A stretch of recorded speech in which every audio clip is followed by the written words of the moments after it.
네, 안녕하세요. 옥보입니다. 네, 오늘 뉴스 중에 가상자산 투자자 보호법이 정무위를 통과했다라는 기사가 올라왔죠.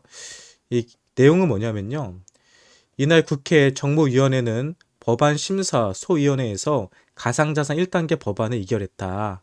가상자산 1단계 입법은 고객자산 보호, 불공정 거래 등 이용자 보호를 위해 규제를 도입하는 것이 핵심이다라고 했습니다. 그리고 2단계 입법은 가상자산 국제 기준이 가시화되면 가상자산 발행과 공시 등 시장 실서 규제를 보완하는 방향으로 추진할 예정이다. 일단 2단계까지는 안 나오겠지만은 1단계 같은 경우는 일단 입법이 될 수 있는 첫 단계에 올라갔다는 거죠. 이거 같은 경우는 아마 2021년도부터 법안 발의가 됐던 건데 지금에 와가지고 이제 입법이 되는 첫 번째 관문에 들어온 것 같습니다. 자, 그러면 왜 이 기사가 우리에게 도움이 되는 기사일까? 아니면은 도움이 되지 않는 기사일까를 좀 생각해 봐야 되는데요. 저는 개인적으로 요 법안을 통해서 국내 시장에서 국내 코인들, 국내에서 주로 거래가 되는 소위 김치 코인들의 큰 상승이 올 거라고 저는 생각을 합니다. 네, 그거를 왜 그렇게 볼 수 있느냐? 우리가 2021년도를 생각해 볼 수 있어요. 2021년도에 뭐 해외에서도 뭐 비트코인, 비트코인을 비롯해서 메이저 코인도 많이 올라갔지만 특히 국내 김치 코인들이 엄청나게 상승을 했었거든요. 뭐 밀크라든지 뭐 메디블록이라든지 뭐 오브스라든지 뭐 이런 코인들이 대표적일 수 있는데 그렇다면 왜 그런 코인들이 왜 크게 상승을 했었을까요? 네, 그때 당시 2022년도부터는요. 세금이 부과된다라고 법안이 발의됐었습니다. 발의가 아니라 법안이 아예 결정이 되어 있었죠. 그래서 2022년 1월 달부터는 세금이 부과되는 거였어요. 그런데 갑자기 정부에서 그 법안을 연기시켰죠.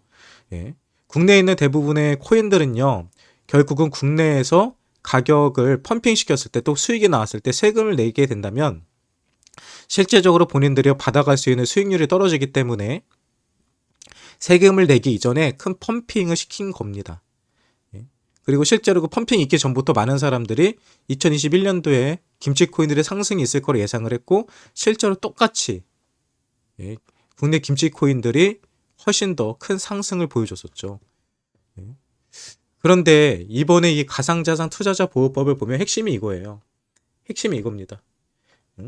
고객자산 보호, 불공정 거래 등 이 불공정 거래가 뭐냐면요.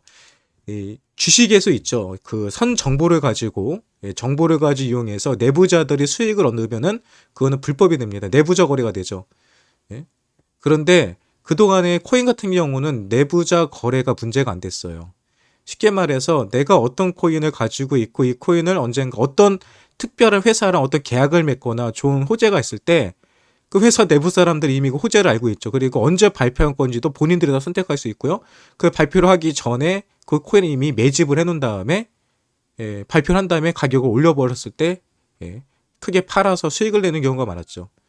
실제로 어떤 거래소 상장을 하게 되면은 거래소 상장하기 이전에 그 코인을 미리 다 가지고 있다가 또 거래소 옮겨놨다가 그 거래소 상장을 하자마자 그 코인을 팔면서 큰 시세 차익을 거두던 재단들이 많았습니다. 그리고 우리가 잘 알고 있는 어떤 특정 대기업 같은 경우는 해외에 코인 회사를 만들어 놓고 그 코인 회사와 자신의 회사와 서로 MOU 또는 계약을 맺었다라고 기사를 터뜨려서 셀프 호재를 만들어서 가격을 펌핑시켜서 돈을 벌었다가 문제되는 경우도 많았죠. 근데 중요한 거는 기존에 이렇게 비상식적으로 비양심적으로 사업을 하고 내부자 거래를 이용해서 불공정 거래를 해도요. 법적으로 그 재단들을 제재할 수 있는 방법이 없었습니다. 투자자 입장에서는 기분은 나쁠지 모르지만 그걸 어떻게 막을 수도 없었고 법적으로 책임을 물을 수도 없었습니다. 그런데 그거에 대해서 입법이 되는 거 이제 그렇게 못하게끔 하겠다.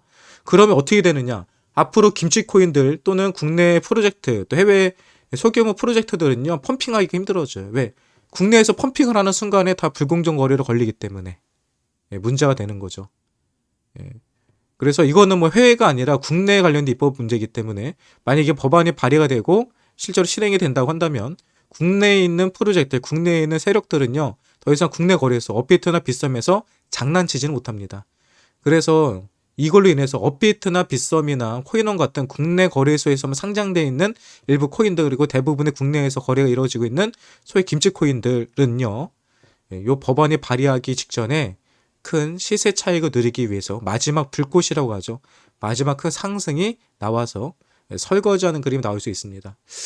그래서 저는 개인적으로 이거를 이게 언제 법안이 발의될지는 모르겠지만 한 올해 안에 되지 않을까 생각하고, 아니면 늦어도 내년 초쯤엔 되지 않을까 예상을 하거든요.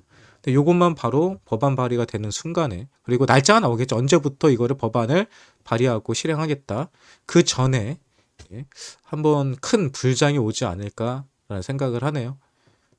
그러니까 여러분들도 뭐 지금이 뭐 좋은 시기다 나쁜 시기다 이거는 뭐 각자의 위치와 상황에 따라 달라지기 때문에 제가 말씀을 못 드리겠지만, 지금 상당히 투자하기에는 재미있는 상황이다.